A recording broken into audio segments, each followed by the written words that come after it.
I'm Keith Olbermann, and this is The Resistance. And now we know exactly what Trump meant by "Make America Great Again." Make it great for the racists, the white supremacists, the neo-Nazis. Make it great for the anti-Semites. Make it great for those entrusted to enforce the law, who break the law and who persecute Hispanics. Make it great for presidents who tweet about building a wall to keep out Mexicans, while a city with 36% Latino and 27% Mexican heritage population and the nation's 9th largest African-American population, while that city is drowning. Make it great for the homophobic. Make it great for those too stupid to understand who transgendered people are. Make it great for those who must hate others. Make America great again, which means make America white again. This month, last Friday in particular, has been the most destructive month, has been the most hateful month, has been the most anti-democratic month, has been the most horrifying month, has been the most prejudiced month, has been the most disgusting month, has been the most unforgivable month, has been the most un-American month in the history of the American presidency. This is not about who elected him, nor the forces afoot in the nation which enabled him, nor our history of reactionary regression after the fits and starts of progress in our society, nor who advises him, nor who influences him, nor who can control him, nor who is responsible for him. This is about the hate and the spitefulness and the limitless evil inside one man, one despicable, unforgivable, feral man. This is about Donald John Trump, a man who is filth. In 1 month, Trump has seen the people who publicly shouted threats against the Jews and carried the symbols of the era of lynching of African Americans and equated them to the people who protested those vermin. He has then falsely walked back his true sentiments and read what a conservative commentator called a hostage tape of a formal statement. The next day, he staged an insane, enraged news conference. The next week, he gave an insane, enraged speech in Phoenix, reading his first statement to the crowd of morons and degenerates we have always contained in this country, but editing out the damning part of his own statement in a bid to edit history. The next night, with no irony, no sense that we could see the truth of the emperor's new clothes, he made a call for, quote, unity. The polls showed that whatever he thought he was doing, the number of Americans who believed Trump actually discouraged white supremacists was 3%. 3.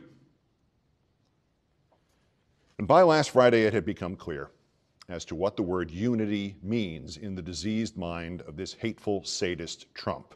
It means unity of agreement with him. It means unity in not criticizing him. It means unity of all of us who look like him, unity in the suppression of all of us who do not look like him. In a span of little more than an hour on Friday, he banned, for no reason other than prejudice, loyal and patriotic soldiers from our military because they happened to be transgendered. And he reportedly prepared to remove the safety net for those who were brought here as children without documentation. And he pardoned Joe Arpaio, one of the leaders of that subdivision of those morons and degenerates we have always contained, a man who targeted Hispanics and persecuted them and humiliated them and used the law to break the law again and again and was told to stop by the courts and refused. And Trump pardoned him for refusing. In that moment, Donald John Trump violated, again, the oath, the one which he falsely swore, the one in which he lied, the one he merely read because it was part of the act, the part in which he promised to protect the Constitution. Donald John Trump ignored our Constitution, again, as he always does, as he always will do, until the necessary actions are taken to remove him and this crowd around him, this crowd of venomous, enabling thugs who permit this nightmare to continue. The issues of right and wrong, of good and evil, become more inescapable with each passing week. Trump's prejudice against the transgendered is only one part of his frenzied demagoguery. The excuse of excessive cost fools only the feeble-minded, insomuch as the military spends more on erectile dysfunction drugs than it does on the needs of the transgendered.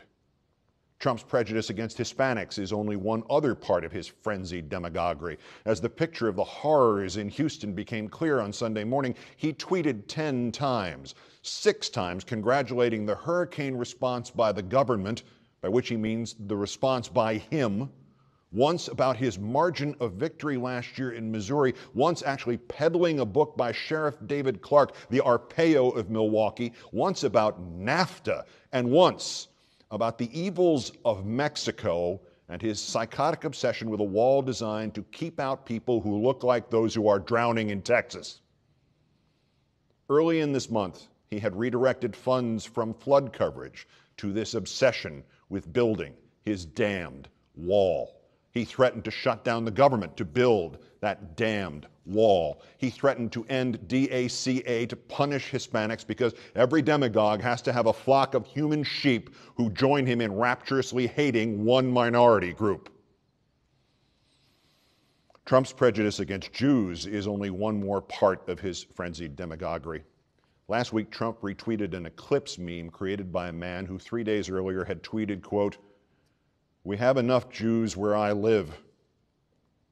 Just as Trump had tweeted a month ago a wrestling video created by someone who had made a series of anti-Jewish tweets, just as Trump had issued a statement a week into his presidency about International Holocaust Remembrance Day that never mentioned the words Jews, Jewish, or Judaism. Just as Trump tweeted a year ago an image of Hillary Clinton atop a pile of money and a Star of David, and so many people said, oh, he's not anti-Semitic, his son-in-law is Jewish.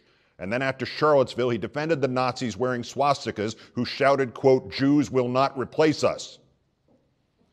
And Trump's prejudice against African Americans is only another part of his frenzied demagoguery. He said both sides were to blame.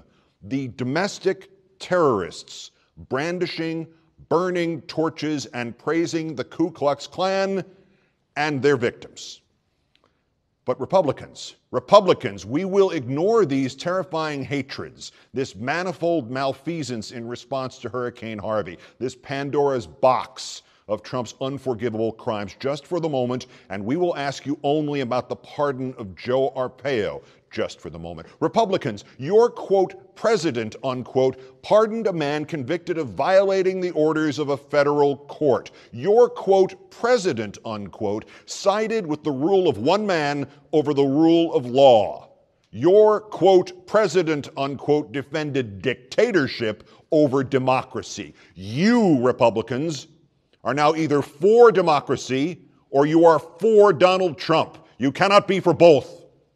You will be asked. Your answer will be demanded by the American public before we decide if you will be permitted to walk away from this monster you have helped to foist upon this nation. Republicans, do you believe in the United States of America? Do you believe in the Constitution? Do you believe in the rule of law? Do you believe in the rights of Jews? Do you believe in the rights of Hispanics? Do you believe in the rights of women? Do you believe in the rights of African Americans? Do you believe in the rights of LGBTQ? Do you believe in the rights of Americans? Or do you believe in Donald John Trump? This nation will no longer tolerate Trump and the hatefulness and the divisiveness and the venality and the prejudice he represents and exploits and breeds. He will be impeached. And you Republicans will either help us to impeach him or you will go with him. Give us your answer.